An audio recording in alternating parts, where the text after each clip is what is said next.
we're the Yupkeep. I'm Waffles, together with... Spirit. And Spirit, are we the professional, non-professional something? Yeah, we are the professional non-professionals. We remembered our catchphrase. Hey, alright. And we're animated live. We're animated live by me pressing buttons, and just to let everyone know, I'm not nearly as good at this as Spirit. So if the mouths are off, I apologize. I'm so sorry. But Spirit's going to be in control of reading everybody's, everyone who talks to us, and I'll be in charge of pressing some keys. But so we have some good news we'll bring up later. But for now, probably the common question is, you guys have been gone a while. That is true. We've been playing at tournaments for the last couple weekends, trying to win. Unfortunately, got close a couple times. Did not win. And we've just been traveling around, having fun, and we apologize for being gone so long. But you know what? We're back. Yeah, it was surprising how close we were, and also kind of our tradition of when we review a set, we look at the previous set from our experience in the meta about some cards we were right about and wrong about. And I have to say, surprisingly, I think we were so off. I don't remember what I said in that set review, so I don't know if I was off or not, but knowing me, I was probably wrong. Well, like, one of them, I thought we would see, like, maybe Rhea more, or you came back, or stuff like that. Nah. Oh, not really. Yeah, I need to look at the set to actually know what cards were from last set. I only pulled up the cards from this new Fabled set and cards that are going away that make me sad. You may want to enhance image. Enhance image? Get closer. Oh, I see. You may want to zoom in. Did that work? I don't think that worked. I don't think it worked, buddy. Hold on. I got this. I'm a genius. You're a genius. There you go. Yeah, but now I don't have the arrow buttons to press next. Uh-oh. Hold on. No, go away. I'm trying, everybody, I swear. That's fine. Hold on. Oh, that actually works. It's okay. Yeah, that's fine. I mean, sorry about the more details button and stuff, but you know what? That's fine. That's okay. Is that big enough, you think? Yeah, I think that's okay, cool. Big enough for them to read what? And see. Your mouth has not been moving this entire time, so go ahead and say something. Your mouth's open. I am saying stuff. Woo, I'm a ghost. Alright, so I guess we can start with some of the new cards. We'll start with the Queen, Conceited Ruler. 3-drop Inkable, 2/4. She's got a lot of... she's got support. She's got a lot of tags. Veiling Queen, Sorcerer, I don't know if that matters. She's got support, and then Royal Summons. At the start of your turn, you may choose to discard a Princess or Queen character card to return a character card from your discard to your hand. I think it's good, but you need to be playing a lot of Princess and Queen characters, and I don't know if there's enough. There's a lot in Amber, but I don't know what color you pair it with. Maybe Sapphire, maybe Ruby, I don't know.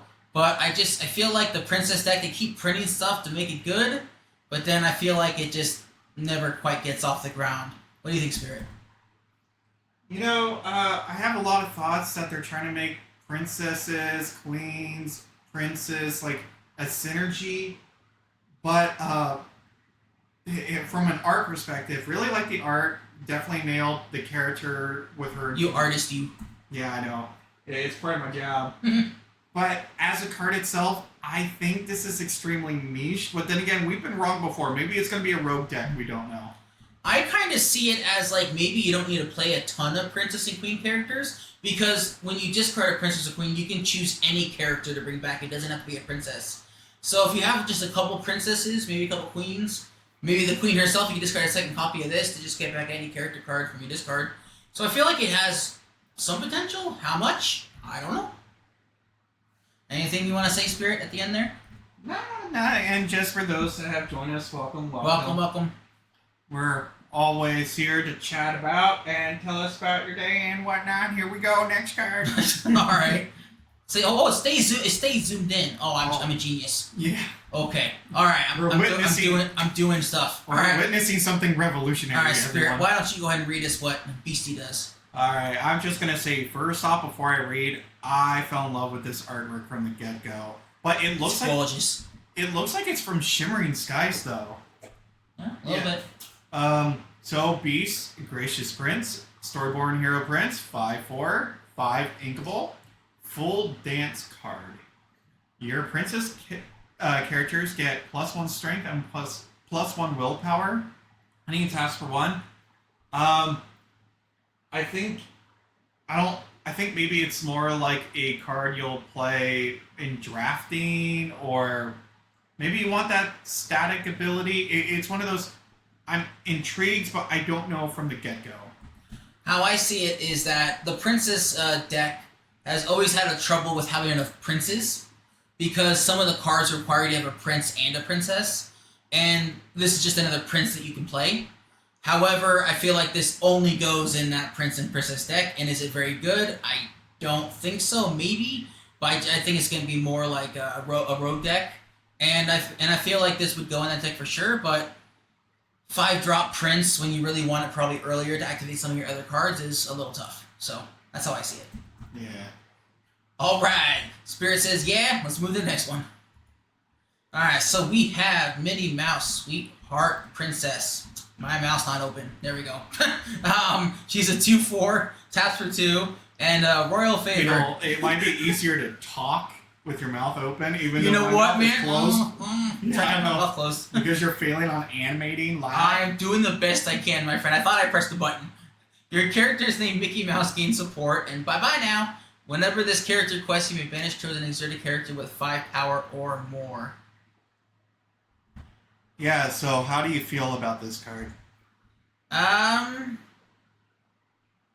don't know. I like the second part. As long as you can, if you have Mickey, right, your Mickey can support an opposing character, and then if it has 5 power or more, you can quest with her and banish that character, which is really cool.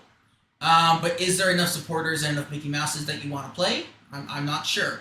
So I feel like this card does have potential, especially if there's better supporters besides just hoping that you have a good Mickey. I think this card has potential. I like the second ability the best. You definitely gotta commit to playing Minnie and Mickey together, but I want to say, how have you not realized that the background, it's like this is just advertisement for Disneyland. It's a big Disneyland ad if you look at it. Nope, Disneyland doesn't have a Ferris wheel. California Adventure does. It does? Yeah. Huh. It rocks. I don't like it. Fair enough. No, but you're right. It definitely is just Disneyland. It's so funny. Yeah, anything else you want to say on this card, Spirit? I'm not sure. It's definitely one of those, when you put the card next to Mickey, it's definitely one of those full artwork cards. I see where it would go. Yeah. Yes. All right, and in case you were wondering why the animation got better, Spirit took over. So. Just do my job. All right, moving on. We got Aurora. You want to read this one, Spirit? So, Aurora, Royal Welcome. Whenever this character quests, you may pay 1 less for the next princess or queen character you have in play. Again, more synergy. 1-drop, 1/2, taps for 1. Not bad, beautiful artwork. Hold on. I think you read that wrong. I did. Whenever this character quests, you may pay 1 less for the next princess or queen you play this turn. I think you said it costs 1 less if you were a princess. But again, I wasn't paying full attention. I was mesmerized by everything going on. What happened, buddy? No, I was just trying to make sure to reset like what the mounts are right now. Oh, the mouse were all over the place. That's not my fault. Hey, not my fault. You're reading and animating at the same time. It's tough. See? That's why I was struggling. Your tab back. You want to see whose mouth is open? It's yours, sir. Go ahead. It's mine. It's all mine, not yours. We're geniuses. Anything you'd like to say about this, Spirit? Yeah, it's a gorgeous card, but I'm not really sold on the princess and prince mechanic just yet. It might get better, it might not, but for me, I'm not really sold on it. How about you? I think it, once again, only belongs in that one deck, so I feel like its potential is limited. Alright, let's move on to next. Okay. I like this one. Is my mouth open? Yes. Okay. Alright. 8-drop Inkable action song Circle of Life. Sing together 8. Which means that you can tap different characters to a cost totaling 8 or more to sing the song for free instead of only be able to tap one. And then it says you may play a character from your discard for free. I really, really want to like this card because I have dreams of using Milan and other looters. That means you draw a card, discard a card to put the 10-drop Mickey into my banish zone, and then I play Circle of Life and bring it back. That's my dream. Will it happen? Who knows? You know, one of the things I really want to happen in Lorcana Waffles What? is basically, could you imagine if the house rule is if you play a song card, you have to sing it? So you just imagine it's all quiet and then you hear someone, ha! Just open up the opening. Oh my god, that would just... I don't think I would be able to keep a straight face. No, that'd be fun though. We like singing these songs, but mostly when we're by ourselves, not in public. Yeah, it's frowned upon apparently. Yeah, we did it one time, and these people looked at us like we were crazy, and it's like, no, we're having fun. It's called a song, Sarge. Yeah, it's literally a song. I'm sorry. If you don't want us to sing it, you shouldn't call it songs. But in all seriousness, even the Enchanted, I think we're going to pull the Enchanteds later just to show them off. I guess, yeah, I wasn't ready for that, but sure. But the artwork is amazing. I like how, just like in the opening, you see Zazu flying on in, get closer, and the clouds are making a circle. It's a circle. I get it. Everything about this artwork is a win for me. Alright.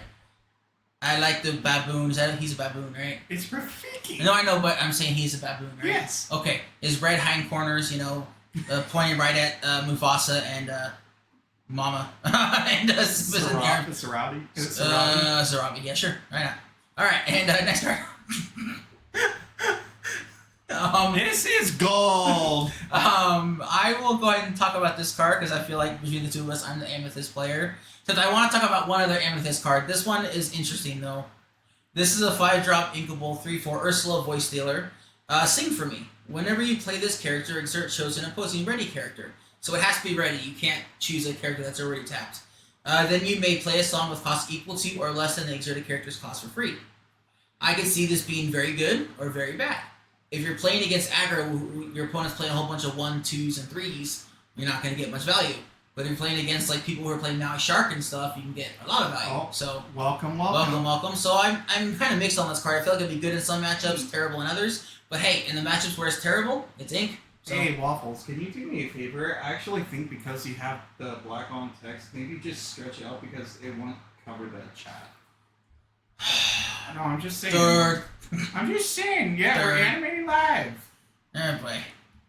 We got this. You gotta move the layer. I gotta move the layer behind the thing. Oh boy. All right, hold on. We're editing live. Yeah, because we're that awesome. Yeah, look and I gotta move the logo in front too. Hold on. Yeah, I'm a genius. I did it. Yeah, you're. Alrighty, cool. We did it. Cool. Alright, anything you'd like to say about this card, Mr. Spirit? Yeah.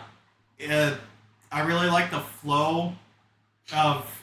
Well, you didn't let me finish. I really like. Sorry, just made me laugh. I really like the flow of the brushstrokes when it comes to.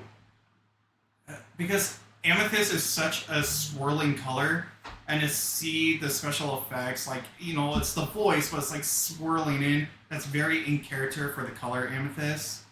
I really like the lighting. I can talk about art for God knows how long. What about what the card actually does?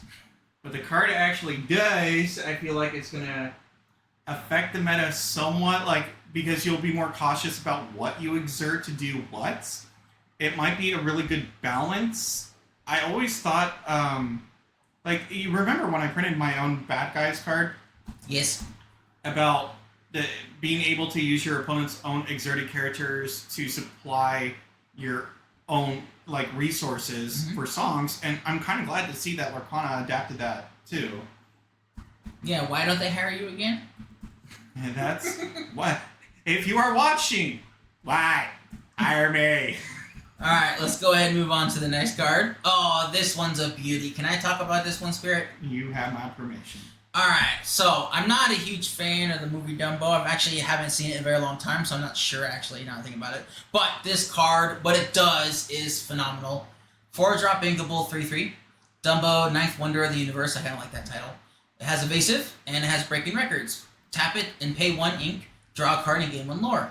Making history, your other characters with evasive gain tap, pay 1 ink, draw a card and gain 1 lore.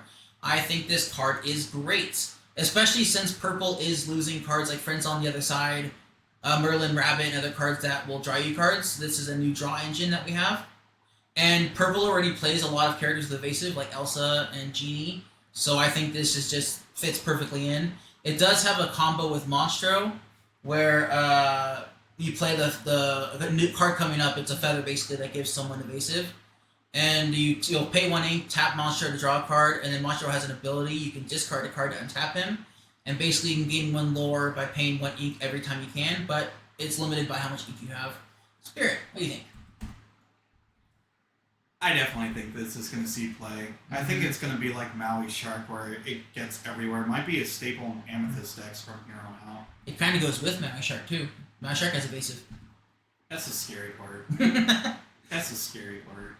Alright, anything else you'd like to say about the card Spirit before we go ahead and move on? No, you are the Amethyst. I'm the Amethyst King. Alright, let's go ahead and move onwards to the Tiny Dumbo. Dumbo Flying Elephant, 3 cost, inkable, 2/2. Has evasive and aerial duo. When you play this character, chosen character gains evasive until the start of your next turn. It's not bad, but there's a card coming up that I think just fills this slot better, because you can reset it after, and also it's permanently gains evasive instead this one says till the start of your next turn. So, it's interesting, I just don't think it's quite there. Spirit, what do you think?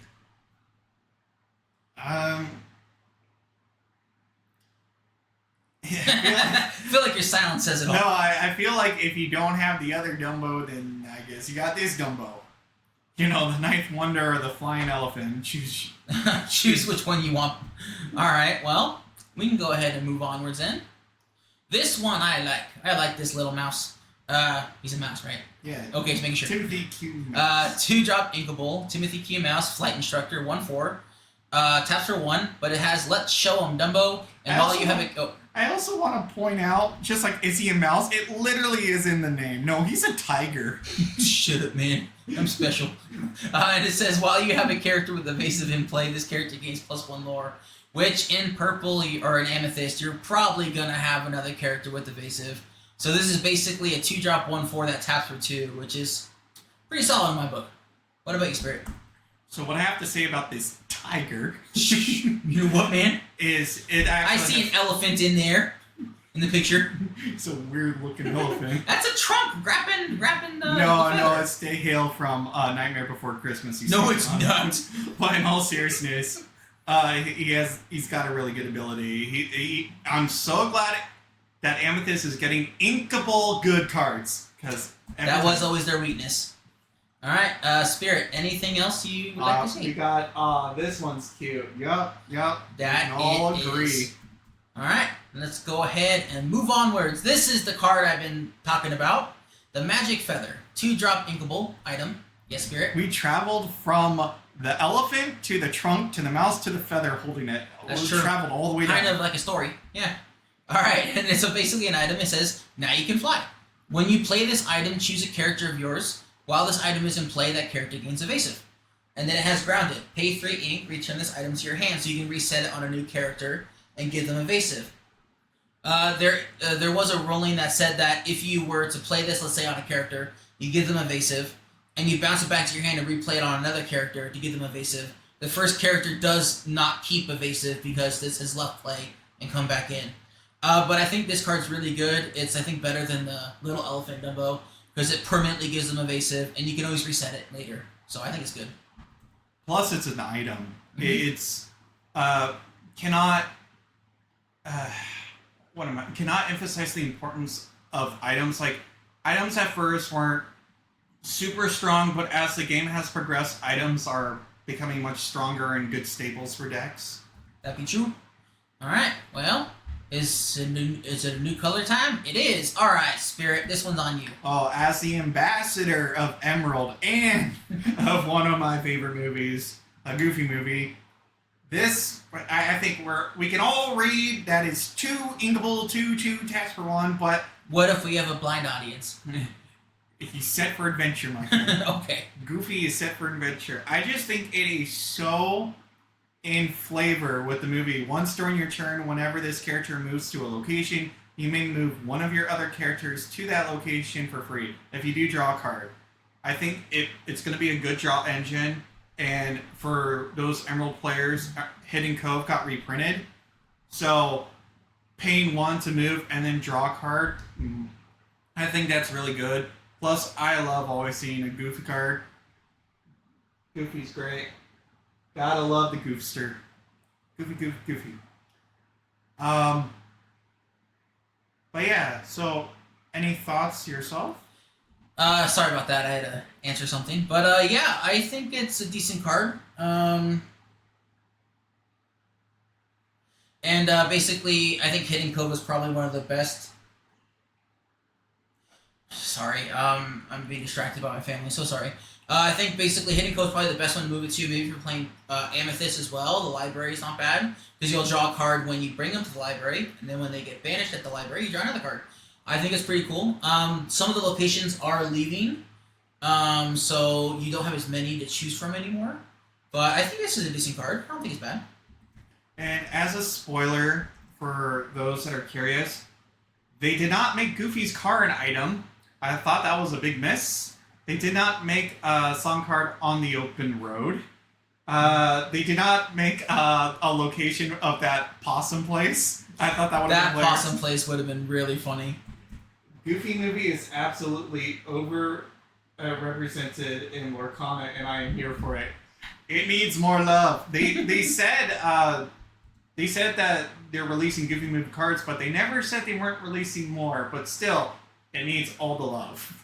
I agree. I love this movie, and there's going to be plenty more Goofy movie cards where this has come from. And for those that know, I'm sad that they did not release a new Pete card from the Goofy movie. I was expecting to see Pete in his blue shirt. Yeah, they did release a PJ Pete. Yeah, PJ. Yeah. I'm glad to see PJ got some love. Alrighty, well, let's move to the next card. We got Mr. Max. Alright, he's 3 Inkable 2/2, rebellious teen. Very, very in flavor with the movie. Max on a skateboard and personal soundtrack. When you play this character, you may pay 1 ink to return a song card with 3 or less from your discard to your hand. That's a fantastic ability. And for those who play the game that know, usually songs 3 and under are kind of good staples, cantrips. Yeah, usually they draw you a card or replace themselves, which is always great. I think Hefflumps and Woozles is probably the one that's probably going to be the most seen in core constructed. Mother right Knows now. Best. Mother Knows Best as well. I think this is a good card. I really, really do. I love it. All right, well, let's go ahead and move on to the next card. We got Genie of the Lamp. I think this one's cool myself, but Spirit. Since your mouth is open, why don't you read this one for us? Yeah, mouth open. All right. Genie getting a new card.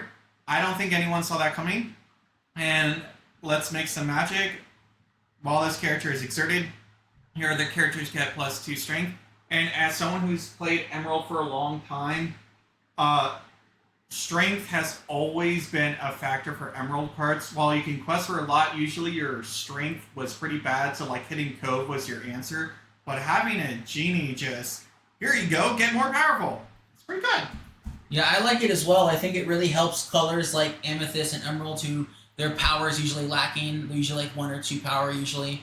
And this Genie just buffs them up. Like, for example, in the old Amethyst Emerald deck that played a whole bunch of small creatures, you would play Cricket, which is the lucky cricket from Mulan. When it entered play, you give all your other characters +3 power. But that's only a one-time trigger. This will actually happen every turn as long as Genie survives. So I think he's quite good. And he's looking mighty proud of himself. I also think what's great about him is if you have multiple Genies, they see each other. That is true. That is very, very true. Alright, let's move on to the next one. Oh, here you go, buddy. Oh, I'm about to show my age. This card screams 90s, and I love every bit of it. Yes, I see 80s too, but I'm just like, this is my era. This is where I grew up. Yeah, you do put your hat backwards when you're really focusing. Yeah, I do. You know, I gotta pull that Ash Ketchum. Alright, so number 1 hit is Shift 4, Floodborn, 6 Inkable, 4/5 taps for 2. And whenever this character quests, you may play a song card with cost 4 or less from your discard for free, then put it on the bottom of your deck instead of into your discard. That's fantastic. It's getting stuff on the bottom of your deck from your discard is great because it stops milling. It also brings stuff back into your deck. It also lets you get double use out of a lot of your actions. You play it, it's in the discard, and then you can replay it again when you quest. I mean, just the fact that you get a free song when you quest is pretty cool. It's almost like the Robin Hood, but reverse. Instead of putting the cards into your discard, he puts them on the bottom of your deck. Now, one can argue that he'll synergize really well with the Robin Hood. Everyone knows Waffles and this Foxella have been trying really, really hard to make Robin Hood work, the Ruby Robin Hood. This might be the answer. Who knows? It was just Max Goof we needed. All right. Also, just clarifying. This card is absolutely sick. That's totally wicked! Yeah, it is OP. I agree. The card's OP, but I love everything about it. Yeah, I love this card as well. And I just want to note that one of the cards missing as well as Pete from the Goofy movie in the set is there's no card called Cheddar Wizard. Oh, you mean it's Cheddar Wizard? Whatever, Cheddar Wizard, what is it? Oh God, I can't speak English. But that scene where he's just like dumping the cheese whiz into his mouth. Well, he did get a card. He did get a card, but it wasn't called what I wanted. Yeah, what makes cheese can do? Oh, here you go. Here it is. Here you go. Bobby Zimaruski. I always remember the principal from that scene when he was like in my office. Spray cheese kid. Man, he's a 1-drop, 1/2. Taps for 1. When you play this character, you may draw a card, then choose and discard a card. I've always been a fan of looting. It's just good for like filtering what you need or don't need. And I'm sorry, it's just all the cheese, man. All the cheese. Too much cheese, in my opinion. But no, looters are always great, and we are losing a couple looters since rotation is happening. You're losing Simba. But there are other, and using Timon, I think that did the same thing in Amber. But basically, this is a new Emerald version of it. I don't think there was previously an Emerald 1-drop that did this. So it's a nice new addition to that color. And yeah, that's kind of really all there is to say about this card. Anything else, Spirit? I have to say, maybe he actually, I mean, one can argue he's good filter for Max. You can put something in your discard. So he might be that tech card that helps a lot of decks out. Yeah, possibly. It can make you more consistent by getting stuff into your discard for Max. Definitely true. Alright, well, let's go ahead and move to the next card. We got Standout, my friend.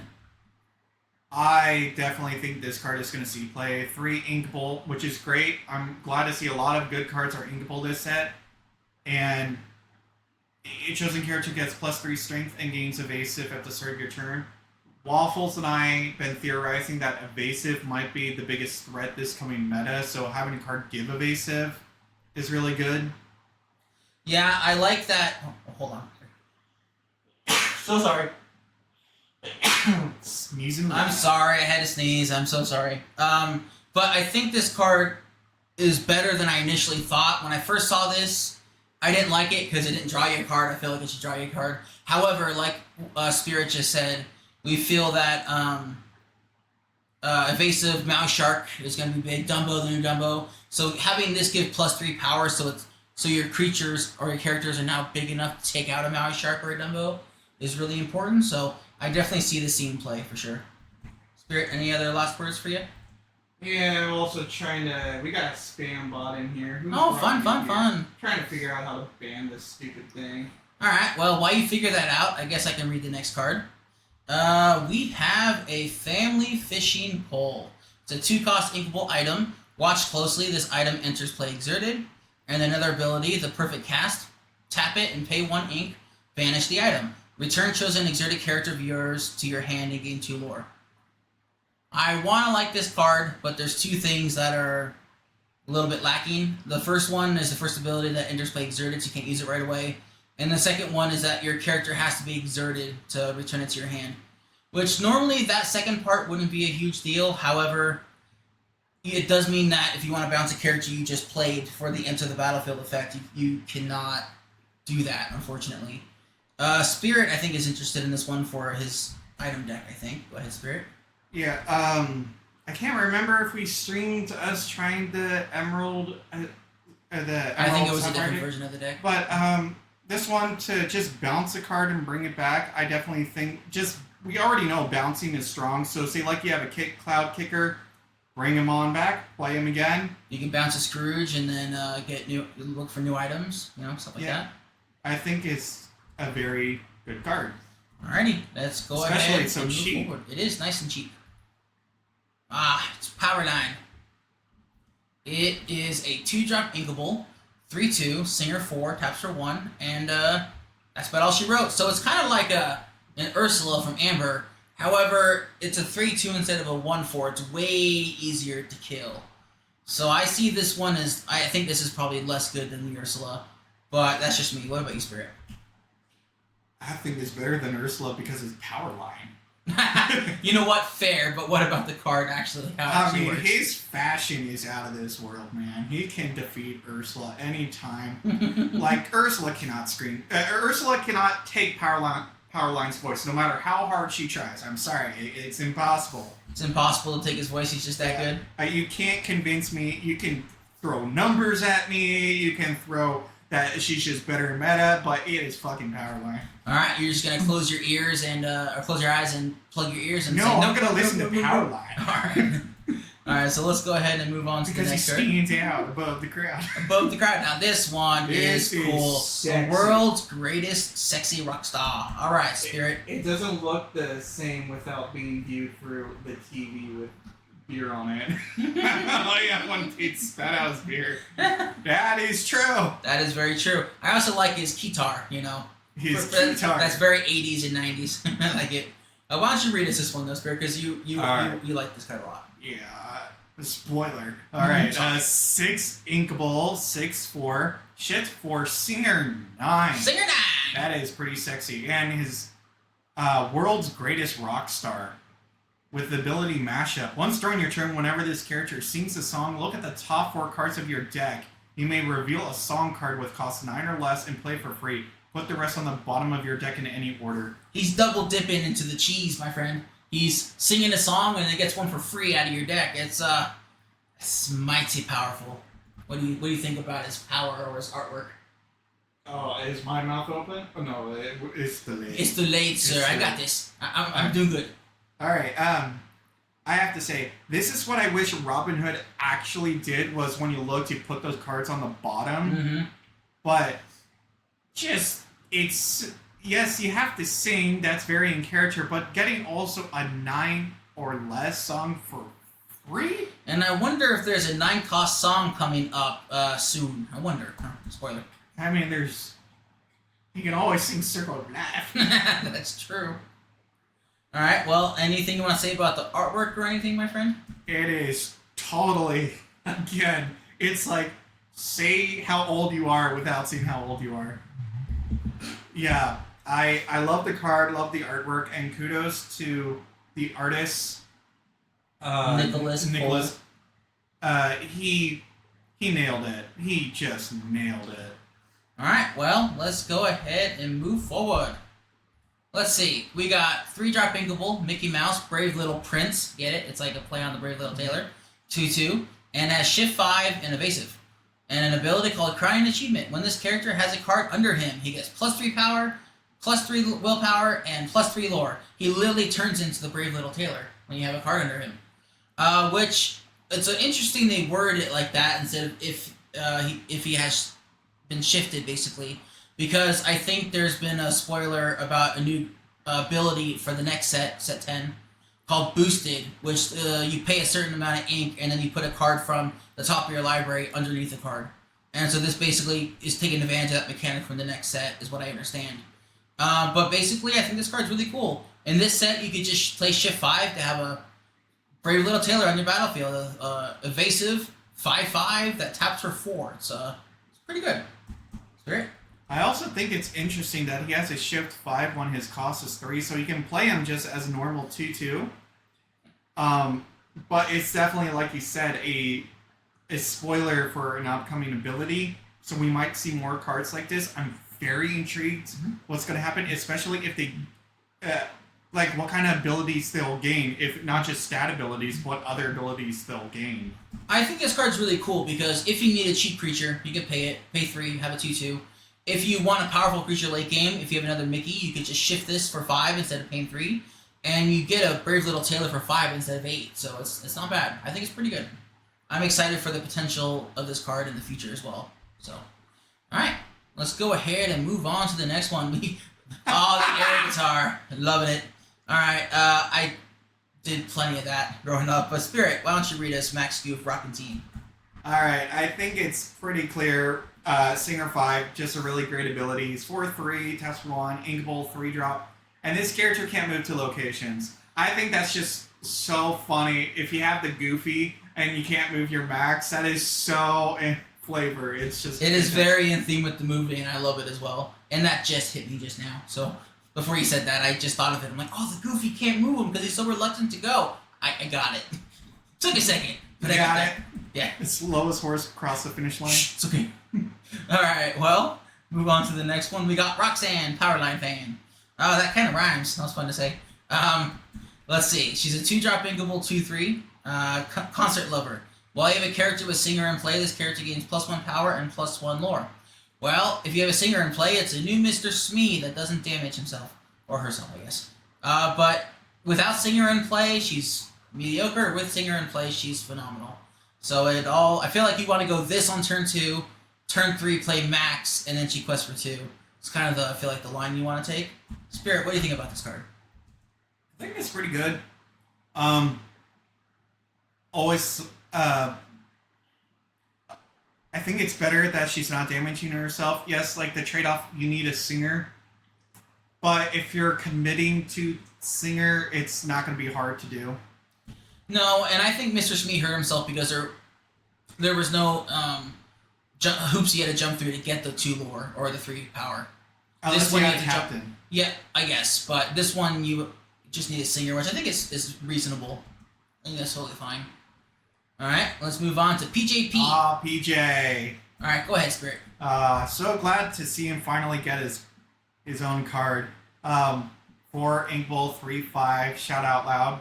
When you play a song, this character gets +2 strength this turn. So he can become a 5/5. I think he actually might see play. Hear me out. Like, he might be that Chin Po. We don't realize he just sits there on the board unsuspectingly. And then, of course, you play a song, then you have 5 power and you just smack the opponent. I disagree. He's not quite as good as Chin Po because Chin Po as bodyguard, he makes you hit him. This PJP, you can just ignore him. I mean, but we hear, with the Walkman and vacuum. That's great. Yep, very in theme. And his ability, shout out loud, the moment Max walks in on him when he's singing it. I love this card. It just brings me back to having my own Walkman and just enjoying life, listening to music. Forgot about those things. It's been so long.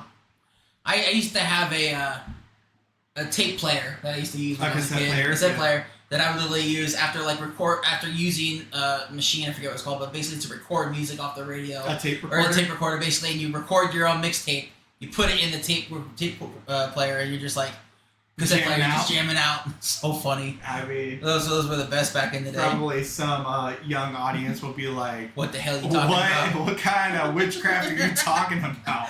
Alright, let's move on to the next one. We got Powerline Musical Superstar. He's a 3-drop inkable, 4/3, and electric move. If you played a song this turn, this character gains rush this turn. Just a quick note, it has been confirmed by the developers that if you play a song, let's say that draws you into this, so you play this after you played the song, he still sees that you played a song this turn, so he still gains rush. I think this is quite good, actually. I'm a fan of this one. It's simple, but it's effective. It's great. He's also a Ruby Madam and Fox. Basically, yeah. Yeah, just without having to bounce something, you have to play a song. So I do like that in theme they're coming up with different ideas for the same exact cards, but in different ways. Yeah, basically making you jump through different hoops trying to get the effect and see which one is better for the game, probably, I assume. Alright, well, and he's also a shift target, which is nice. Indeed. Alright, and then we got the 9-drop song, to Ah. You know, when I first heard this song, I didn't realize that's how it was spelled, but, Spirit, why don't you read us this one? Alright, so like the power line that has Singer 9, this is 9 Inkball, song with Sing Together 9, so you can sing it with multiple characters, which is fantastic, and I love seeing more Sing Together songs. And each player draws 2 cards and gains 2 lore. If 2 or more characters sing this song, ready them, they can't quest for the rest of the turn, so you can protect them. And yes, you benefit your opponent as well, but you also protect your own characters if you sing it with 2 or more. It has its drawbacks, but it has its benefits. I see this kind of going in a Maui Shark build, like Pirate's Life and Eye to Eye. Basically, Maui Shark will give you that extra lore to give you enough advantage to go above your opponent. And there was a ruling that was clarified for this one, where if, let's say, each player is at 19 lore, and each player has 1 card left in their library, what happens is that each player draws 2 cards, and then gains 2 lore. Well, basically how it works in the rules is that before it checks to see whether you have no cards left in your library, it checks to see if anyone won first before that trigger happens. So what happens is that each player will technically go to 2 lore before the draw will be recognized by the game. And apparently what happens is that triggers resolve in turn order. So the active player, if I were to cast this while at 19 and Spirit was at 19, I would win the game because it would check in turn order where it's my turn. I would gain the lore first.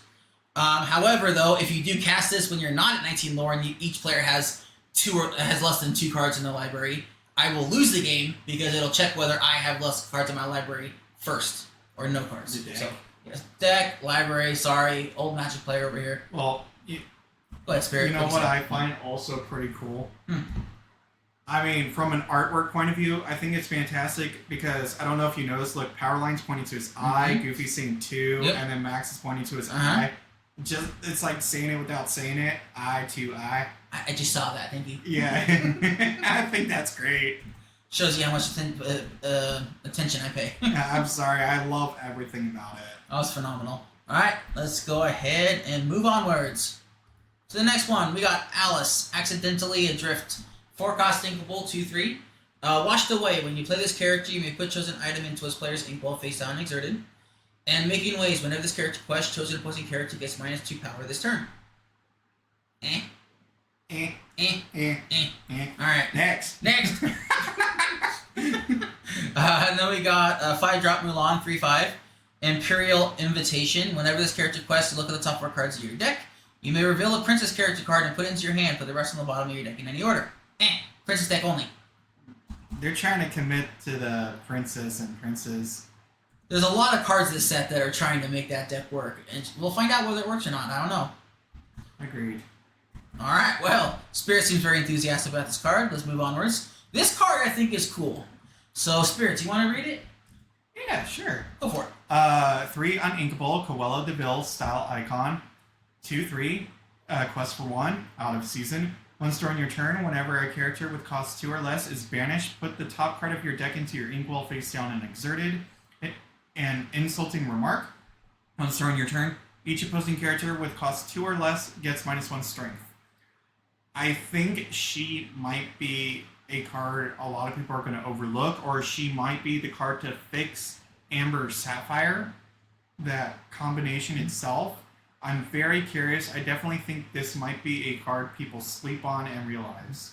Yeah, I actually quite like this card because it doesn't say that the character with cost 2 or less is banished has to be your opponent's. You can literally take your own 1-drop or 2-drop and swing it into your opponent's creatures, kill it, and then you ramp yourself. So basically, you could just, let's say, take I don't know, what's the 1-drop Diablo 0/1 that's still in core constructed.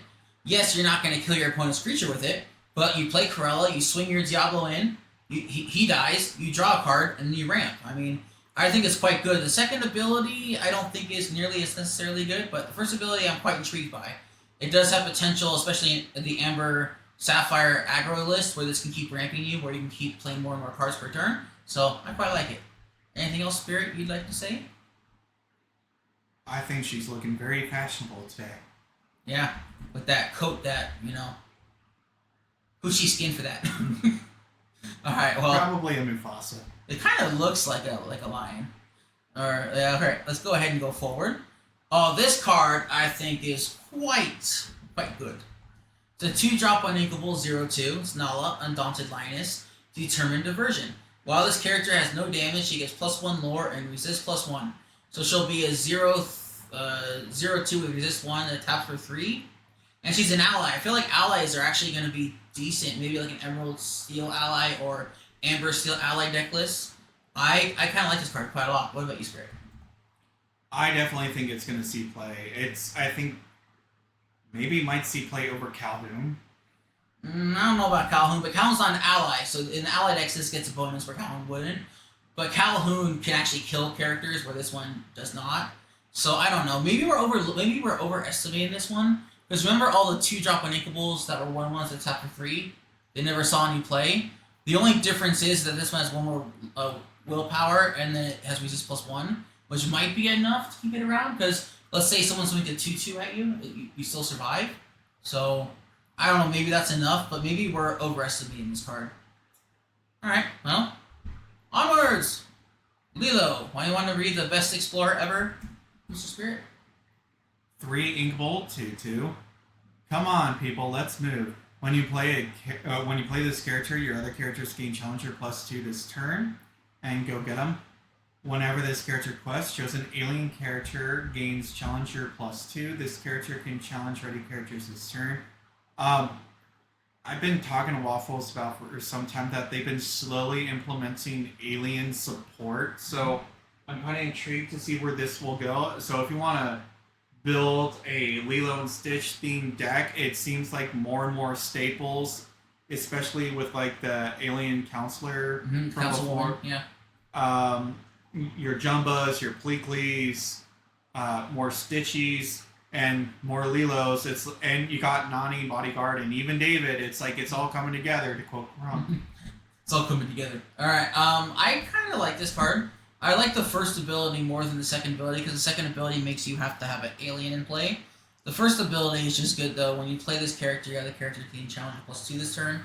It lets them challenge and destroy your opponent's characters. It's almost like tricky, almost, where instead of 3 power they gain 2 power, but Lilo costs way less. She's 3 instead of 5. So I think this character is actually quite good. Go ahead, Spirit. Wait, let's see. Also, I think a thing we're overlooking as well is if you play 2 Lilos in one turn, then they get Challenger +4. That's true. Yeah, so she can stack.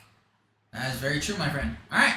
Well, let's move onwards. And we got a cool card. I'm happy. I like Little John. But 2-drop Uninkable Little John, Sir Reginald. All right, and it's a 2/2 ally. And what a beautiful brawl. When you play this character, choose one. Chosen hero character gains resist +2 this turn, or deal 2 damage chosen villain character. And if you have no hero or villain, I guess you don't resolve it. But basically, I think this character is quite good. It helps your helps your hero characters that are quested alongside your allies, and then if your opponent happens to have a villain in play, just boom, 2 damage. I think it's interesting. I'm not sure how good it's gonna be, but I'm quite intrigued. Spirit. I'm so happy to see more Robin Hood love, but also I don't know, but presently we do know that in the next set there's a starter deck that has a new Robin Hood, so more Robin Hood representation coming in. I'm hoping there's a new shift Little John to follow. This might be a shift target for upcoming. I definitely think this might see play, but I think depending on what the next set with the Robin Hood cards we get. But I'm so excited, and I think it's pretty great to see more Little John. He's always been a fun character. Yeah. And I like how his shirt is way too small for his body. Alright, moving onwards. We got Jasmine. 5-drop Inkable, 3/7, Fearless Princess. Take the leap. During your turn, this character gains Evasive. A very common ability that we see in this game. Now's my chance. Choose and discard a card. This character gains Challenger +3 this turn, so she'll be a 6 power attacker. It's okay. It can trade with a Maui Shark, I guess, but like, then you still die because Maui Shark has 7 power strength, so I don't know, I feel like it's What about you, Spirit? I'm not super keen on it myself. It might be better in practice, but I'm not really convinced by it right now. Alrighty, well then, if that's all we have to say, we're gonna move onwards. Oh wait, those are the reprints. No, there should have been one more. Hold on. There should have been one more. Hit the X. Do they not have it? Oh, there's no picture. Oh. But you know what? I'll tell you what it does. Oh, there's a There it picture. is. It's in Japanese, but that's okay. This card is an ally support character. It's Scar. Be grateful. Your ally characters gain +1 strength. And stick with me. At the end of your turn, if this character is exerted, you may draw cards equal to the strength of chosen ally character of yours. If you do, choose and discard 2 cards and banish that character. So basically, choose an ally, draw cards equal to his power and discard 2, and sacrifice the ally. It's quite a good card, I think. I like it quite a bit. I like it too. I really, really do. I like it too. I really, really do. But Sorry, that's funny. there's already lots of discussion happening for this card. I definitely think it might be a card people chase after. I don't know how it'll do in the long run in the meta, but I personally think it's a strong card from the get-go. I think its strength is limited because it has to go in an ally deck or else it doesn't do anything. However, I think allies actually might be decent and core constructed, so I'm quite hopeful for this card. So I'm excited. Well, and also without having whole new world right now, allies needed some sort of card draw, and Scar might be the answer they needed. That's true, and this is part of my dreams to get a 10-drop Mickey into the discard and reanimate it with Circle of Life. So hopeful. Alright, well, that's everything from the new sets. Basically, there were only 33 new cards this set. Basically, there were a lot of reprints. I think what we're going to do next is probably quickly go over the cards that are not seeing reprints that are close and dear to our hearts. Yeah. And I think that's probably what we're going to do next. We're probably going to have to edit the screen. I have a feeling that where the chat is on the right-hand side is going to be blocking some stuff. So let's go ahead and move over there, though, and take a look. Let's see here. Yeah, it's definitely going to block it, for sure. Yeah. Okay, hold on. Let me edit this screen. Edit it live. That's what I do. Look at that witchcraft. Boom. Done. All right, well, let's go ahead and just go down the list, I guess. All right. All right, so we have a Cinderella Ballroom Sensation, Mr. Spirit. This one has seen played by you many times. Yeah, are you going to animate me? I did already. Okay, cool.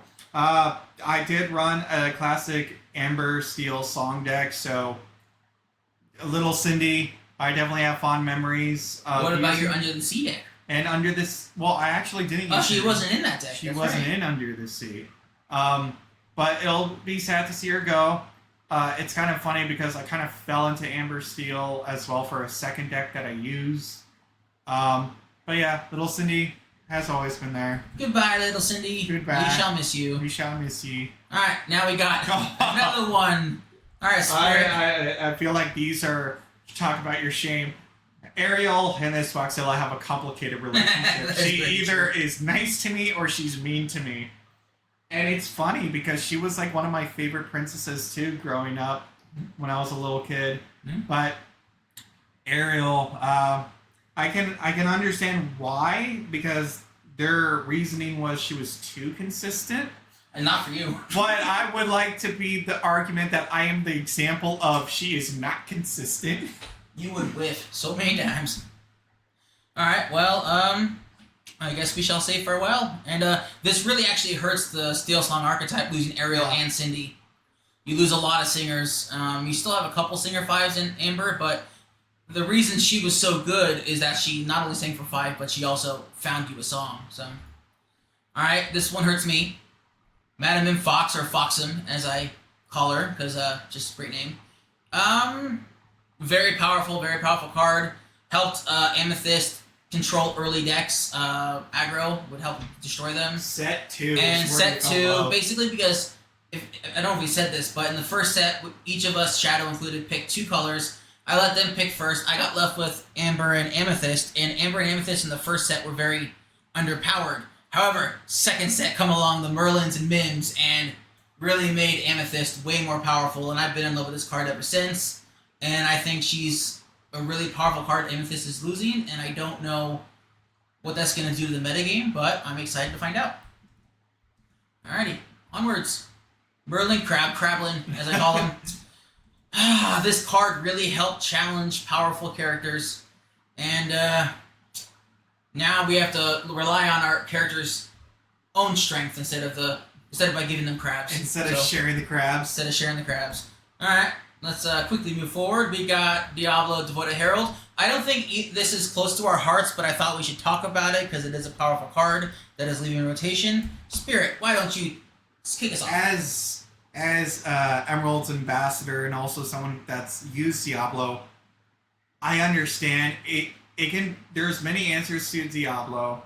Completely understand, and it's like it's good for the player that's using it, but it also punishes the opponent. So I can understand. I'm coming from a non-biased point of view for Diablo. See, for me, I love to draw cards, and when I see a Diablo, I hate it with a vengeance. Yeah. So for those hardcore Diablo lovers out there, I get it.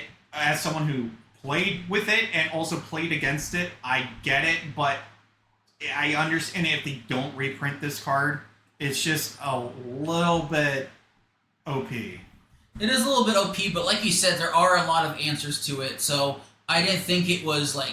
It wasn't broken. But then you had to put answers in your deck. Yes, correct. You needed because if answers. you didn't have answers, you were going to get overwhelmed very easily.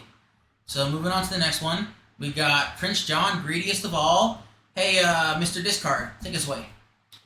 Yeah, okay. I see a lot of arguments that he had ward, you couldn't interact with it, and for me, it's weird because loved Prince John, and when this came out in set 2, I wanted to try him out.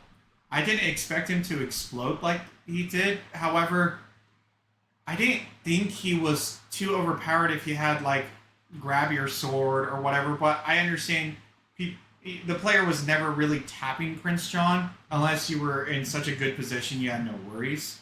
Yeah, I kind of see it as that it didn't really quest, so the 2 lore that it has didn't really matter because they'd always be afraid to tap it, and yes, it drew you a card when you did discard, but ever since Bucky left, like, discard has been like maybe a quarter of the deck's cards, so like either A, it got you a couple cards or just a few. I don't feel like it got you a lot of cards unless you really just drew into runner, basically, just drew discard into discard.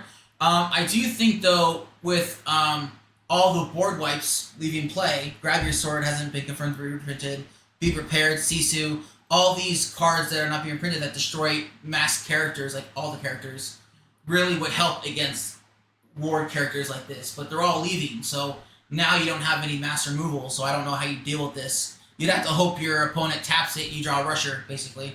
So, anything else to say on this real quick, Spirit? I just, like, for me, it's not like the ability of drawing cards. For me, it's just sad seeing a Robin Hood card not getting reprinted. Yeah, I feel you. Alright, let's go ahead and move on to the next. Ursula, Deceiver of All. Well, Spirit, this is your card. Yeah, I kind of feel sad because she's really, really good. I've used this card more times than I can count, and when she goes off, it feels like the greatest thing ever. Yeah, when Spirit plays this, and then the next turn he sings Sudden Chill twice, I always cry. And then when Shadow plays this, and then sings Friends on the Other Side twice, I cry. So, it's only brought me tears. So I'm okay with this leaving. To be honest, so it's okay. All right, moving on. We got Rapunzel, gifted with healing. Rapunzel, according to what we've heard, is not being reprinted because it limited the developers on what they could print with damage, or what stuff enters with damage or something like that. Because she would just be right there to draw cards and heal it up. And I don't know. I feel like this card was. I mean, it wasn't every Amber deck, so they wanted to change the meta and like have different cards you play.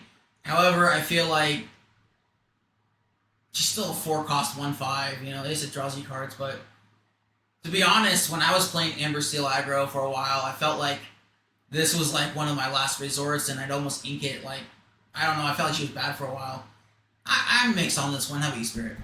It's weird. Like, she was one of the strongest, but as time has gone on, like, now we're 8 sets in, about to be 9 sets, even without the rotation, it felt like she was being phased out of a lot of decks because a lot of people were just focusing on not just doing collective damage over time, but just getting rid of a character on the spot in a challenge. Yeah, and basically it seemed to be focused on removing a character entirely, not just damaging them, like Spirit said.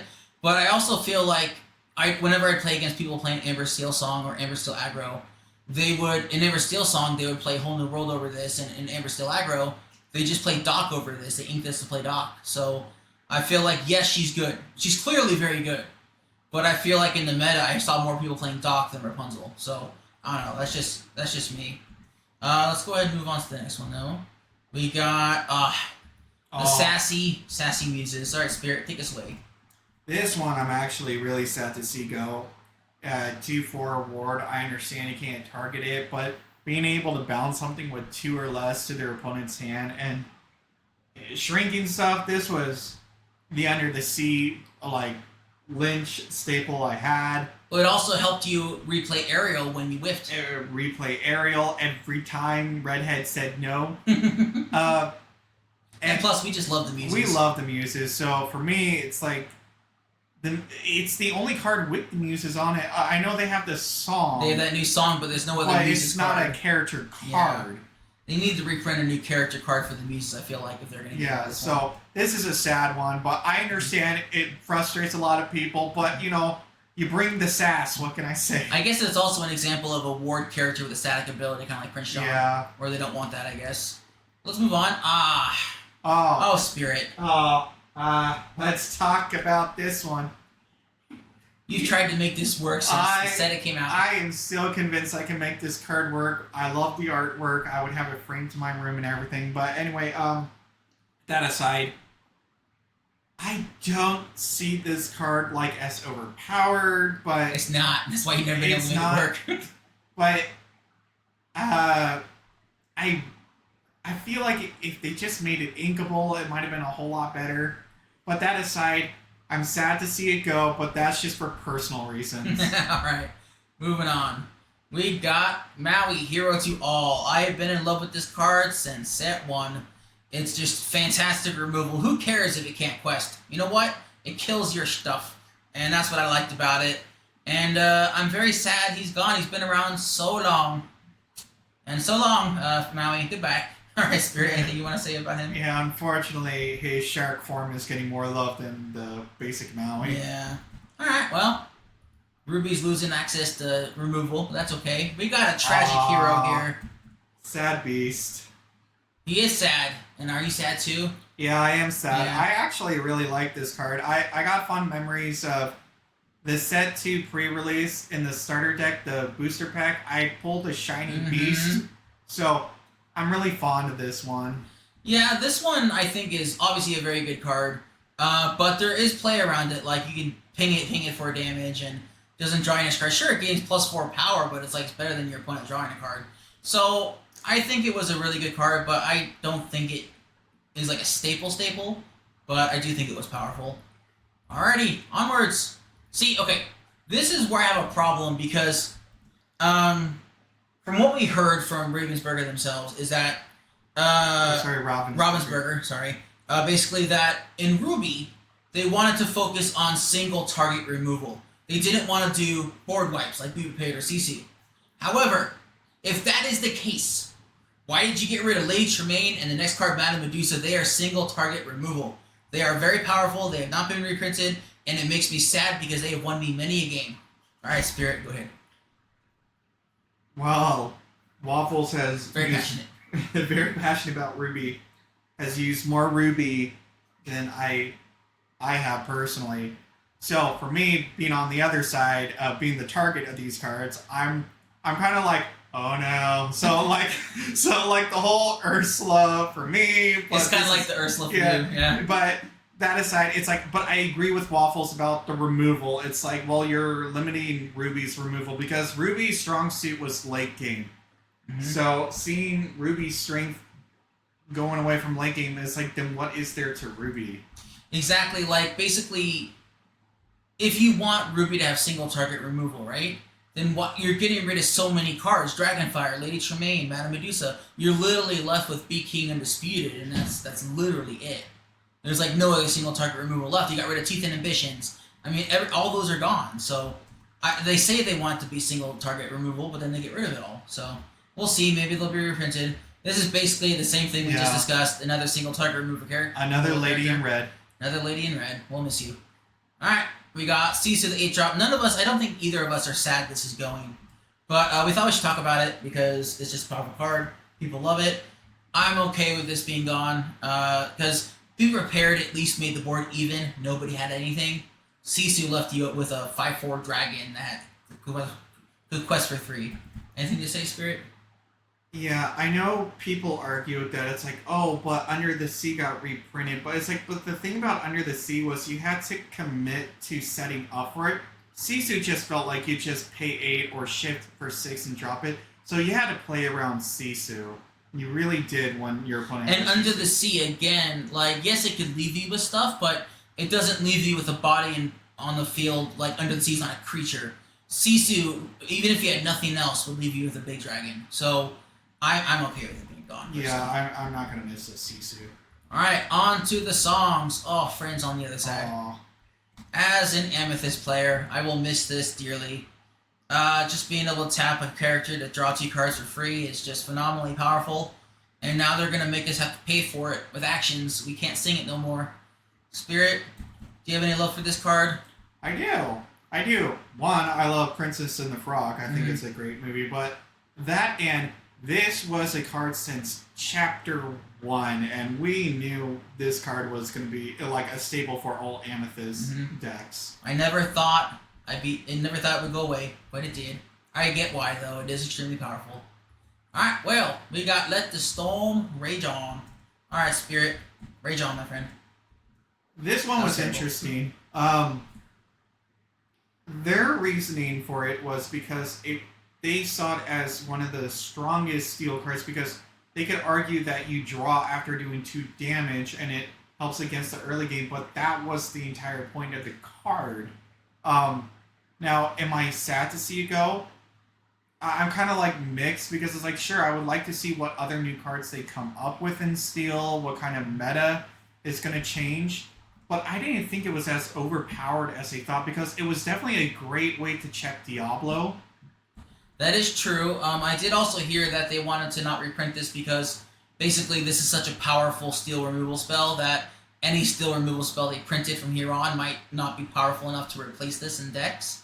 But this card has made me cry with Ursula, the singer, many times.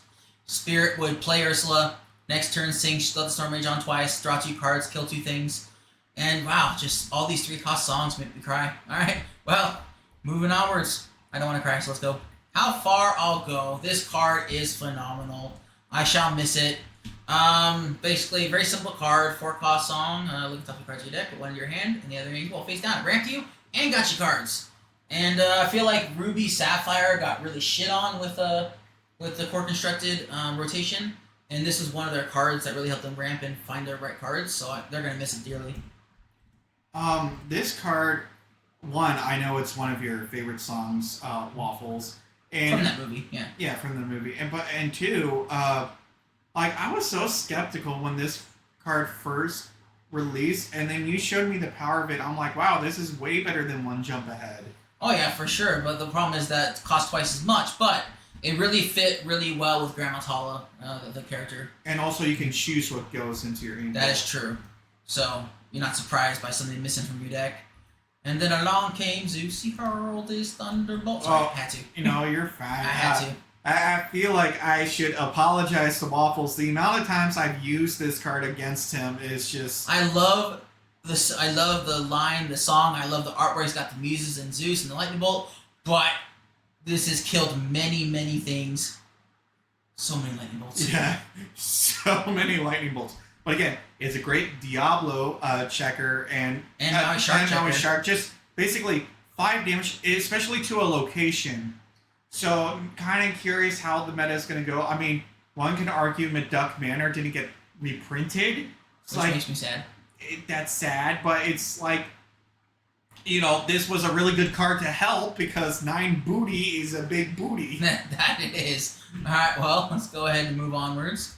We got Be Prepared. This one is the most controversial of all. See, I'm very sad to see this go, not just because I love Ruby, but because I feel like maybe other people have explained this before, but basically, usually card games, there's 3 different types of decks, right? There's aggro, mid-range, and control. Aggro loses to mid-range loses to control, and control loses to aggro. Well, they got rid of all the controlling elements, late game stuff, all the board wipes, all the clears. So basically, all you're left with is aggro and mid-range. And since aggro loses to mid-range, I feel like mid-range is just going to be king. And I feel like purple's going to be on top of the world, basically, or amethyst. And I feel like this was a mistake not to reprint this card. It reset everyone back to 0. And I think a board wipe is healthy, especially it costs 7. It's not like it costs 5. It costs 7. And it's totally illegal. fine. Yeah, I think it was fine. What about you, Spirit?